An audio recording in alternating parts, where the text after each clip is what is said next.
How's it going, guys? Over the past few days, I've been playing Energy Shield Stacker, and I've been having quite a lot of fun, so I wanted to quickly talk about it, about the items that I made, the upgrades. I managed to get pretty decent helmet, pretty decent armor.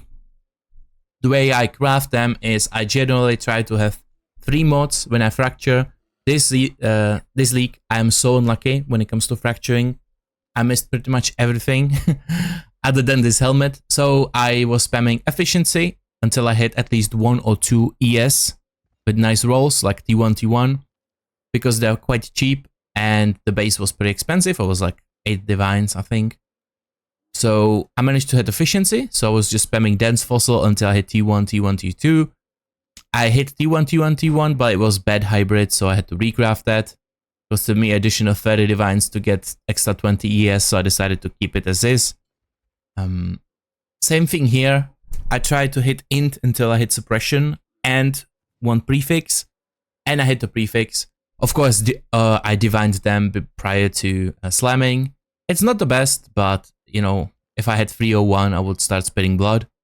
So this is pretty decent. After I fractured the prefix, I was just using Eldritch currency for the additional 2. Gloves are kind of poopy. They are sorcerer gloves with 20 quality. It could get better. But I bought fractured one already with like 50-60 C. It was super cheap. So I just spammed attack speed essences until I hit int. Then I locked suffixes, veiled chaos, unveiled attack speed while focused. You need to focus because you have the trigger in your helmet. When you use focus, the curses will activate.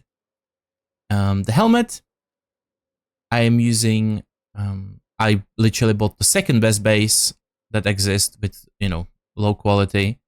And I just literally spammed avoid elements until I hit int, lock suffixes, movement speed. Pretty okay-ish. It could get better. I think the best bases have extra 100 energy shield, which will kind of move me into, let's say 100 extra ES on boots would potentially mean extra like 400 on my build. So I'm definitely gonna go for it, but later on. And I also crafted my new weapon. I never done this for Delph. I don't know if this is the best weapon, but I put quality of socketed gems. I spammed one of these, and one of these together until I hit Dex and socketed. So that means my enhance will get +1. It's very, very nice. Ideally, I would want to go for additional +1 Dex, +1 strength, and +1 socketed, but that would cost quite a lot of currency. And of course, phase run. The reason why I did this for first time, it takes a long time to get through some of the delve nodes, and this sped up my process by quite a lot and made it very enjoyable. So I'll quickly show you a one map, something simple. I mean, let's juice up a map. Let's do tier 17. Let's say Sanctuary is my most favorite map. There's not that many modes. I think there's Reflect, less defenses is kinda yikes.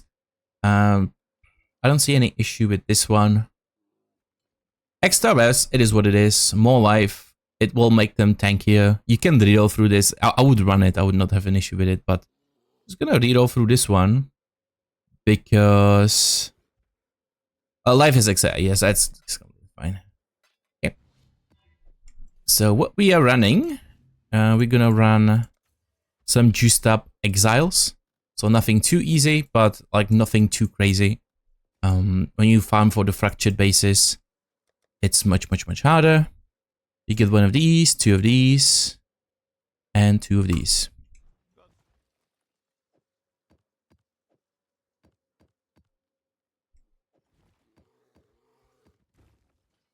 I'm gonna put rogue exiles on it.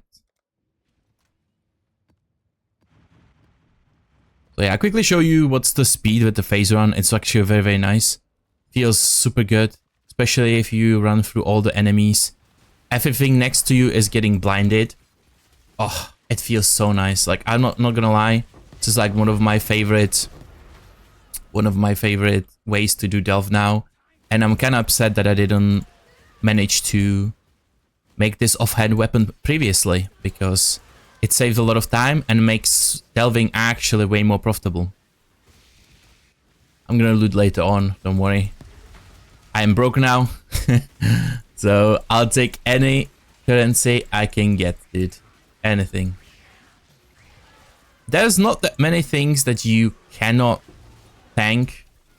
I think only thing that it's kind of yikes in tier 17s is there's some special DD that just does incredible amount of damage, and I cannot see it even with this build. This build can actually see, you can see quite a lot of stuff. Quick plus frenzy. Nope.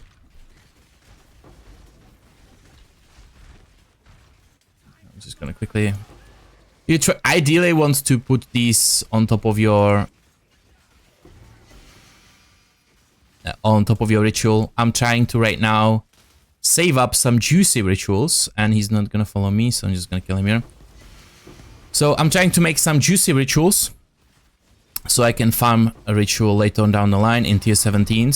So right now I'm just trying to save up as many of them as possible and try to hopefully catch the final boss as well.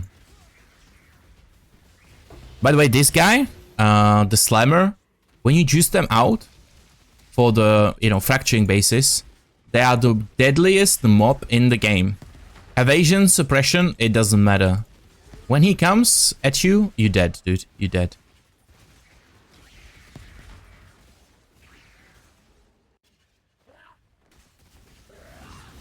Quick little showcase. If she doesn't have, like, possession... as you can see, I didn't dodge that one. I tanked everything. I tanked the, the pain. Ideally, the damage comes from you cursing, then you smite them, and then you use tincture. I'm using penetration tincture because that's the best one for delving. I have reduced burn because I want to have the uptime for it as long as possible. Impressive, but futile. You will not pay. Yep, pretty simple. It is what it is. It's not the best. I'm still missing some of the effective modifiers, but this is as much extra modifiers and juiced rares and monsters as you can get. It's a lot of fun. It's a very good build. I would really recommend it. And yeah, I think that's pretty much it. If you guys have any questions, you can ask down below, and I'll post the POB there as well. I hope you have a nice day. Bye bye.